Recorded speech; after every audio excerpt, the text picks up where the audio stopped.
हर एक के मन में एक टीस होती थी, कब ये बनेगा।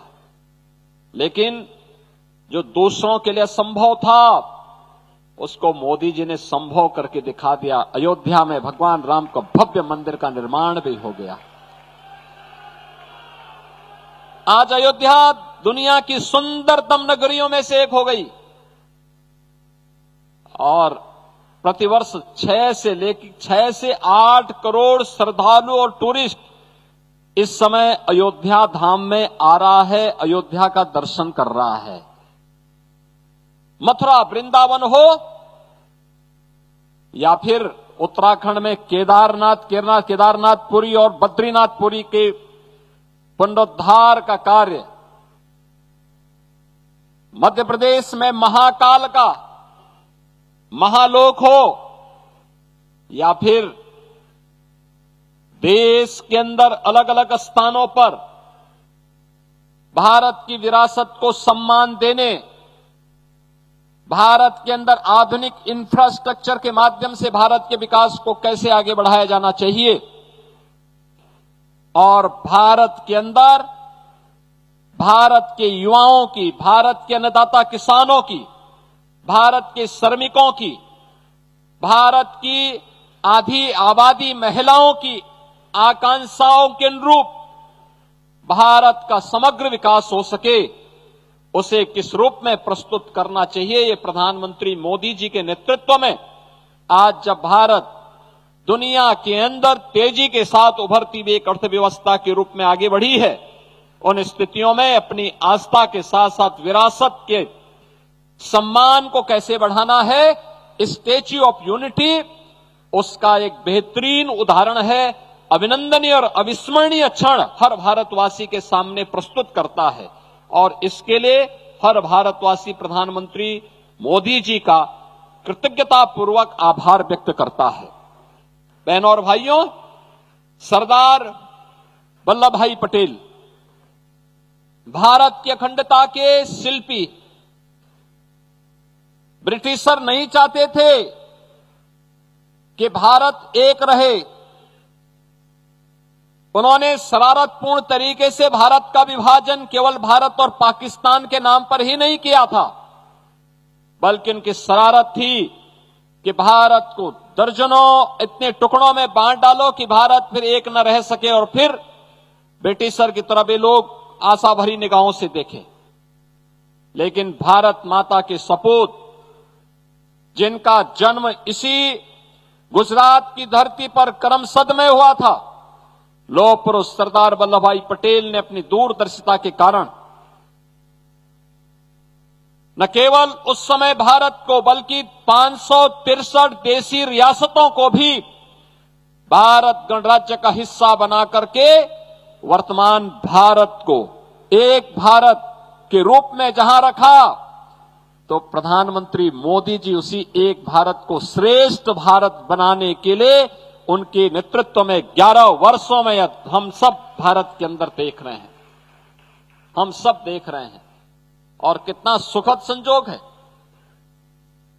कि अरुणाचल प्रदेश, जहां भारत का पहला सूर्य उगता है, अरुणाचल प्रदेश से लेकर के और द्वारिकापुरी तक का पूरा भाग आज यहां पे जुड़ रहा है। अरुणाचल प्रदेश का प्रतिनिधित्व कर रहे हैं वहां के ऑनरेबल गवर्नर, और गुजरात की धरती पर सरदार साहब के इस पावन धरा पर स्टैच्यू ऑफ यूनिटी के सानिध्य में ये भारत प्रकाश पर्व के इस आयोजन के साथ हम सबको जुड़ने का अवसर प्राप्त हो रहा है।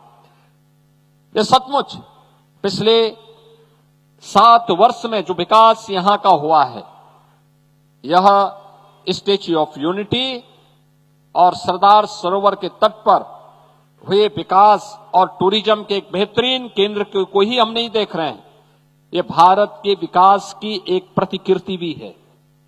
भारत का विकास इन्हीं मूल्यों पर, इन्हीं आदर्शों पर हुआ है और भारत प्रकाश पर्व इस बात का उदाहरण है। जैसे सरदार साहब के समय में, उस समय कुछ रियासतें ऐसी थीं जिनमें जूनागढ़ का नवाब और हैदराबाद का निजाम, जो भारत गणराज्य में आने के लिए आनाकानी कर रहा था, लेकिन सरदार साहब ने कहा वे प्यार से मानोगे ठीक है, नहीं तो दूसरे भी तरीके हैं मनाने के लिए। और आपने देखा होगा कैसे उनको यहां देश छोड़ करके भागना पड़ा था। नया भारत, नया भारत भारत की सुरक्षा, भारत की संप्रभुता और भारत की अखंडता के साथ कोई समझौता नहीं करता है। जो भारत की सुरक्षा में सेंध लगाएगा उसकी कीमत चुकाएगा। जो भी भारत के नागरिकों की सुरक्षा में सेंध लगाने का तो साहस करेगा उसकी कीमत उसको चुकानी ही पड़ेगी। ये नया भारत समय आने पर उस प्रकार का जवाब देता है। पिछले 11 वर्षों में हमने इन सब कार्यों को अपने आंखों से देखा है, हर भारतवासी ने इसको महसूस किया है। आज सरदार सरोवर के इस तट पर स्टैच्यू ऑफ यूनिटी के सानिध्य में होने वाले प्रकाश पर्व के लिए मैं गुजरात सरकार और इससे जुड़े हुए उन सभी महानुभावों का हृदय से धन्यवाद करता हूं, हृदय से अभिनंदन करता हूं और विश्वास करता हूं ये प्रकाश पर्व, ये भारत प्रकाश पर्व भारत में एक भारत श्रेष्ठ भारत के प्रधानमंत्री मोदी जी के विजन को पूरे देश के अंदर हर एक टूरिज्म के उस स्पॉट पर, चाहे वह स्पिरिचुअल टूरिज्म का हो, इको टूरिज्म का हो, हेरिटेज टूरिज्म का हो या फिर किसी भी प्रकार के टूरिज्म से जुड़े हुए एडवेंचर से जुड़ा हुआ हो, इन सभी स्थलों को इसी प्रकार से भारत पर्व के रूप में, एक भारत श्रेष्ठ भारत के रूप में आगे बढ़ाने में अपना योगदान दे पाएंगे। मैं एक बार फिर से इस पूरे अभियान के प्रति अपनी राज्य की जनता की ओर से, उत्तर प्रदेश सरकार की ओर से अपनी शुभेच्छा व्यक्त करता हूं, अपनी शुभकामनाएं देता हूं और भारत प्रकाश पर्व के प्रति अपनी मंगलमय शुभकामनाएं देते हुए इस कार्यक्रम के साथ उत्तर प्रदेश हमेशा एक सहयोगी राज्य के रूप में अपना सहयोग और समर्थन देता रहेगा। इस बात के लिए अपनी यहां पे प्रतिबद्धता को व्यक्त करते हुए अपनी शुभकामनाएं देता हूं। धन्यवाद। जय हिंद।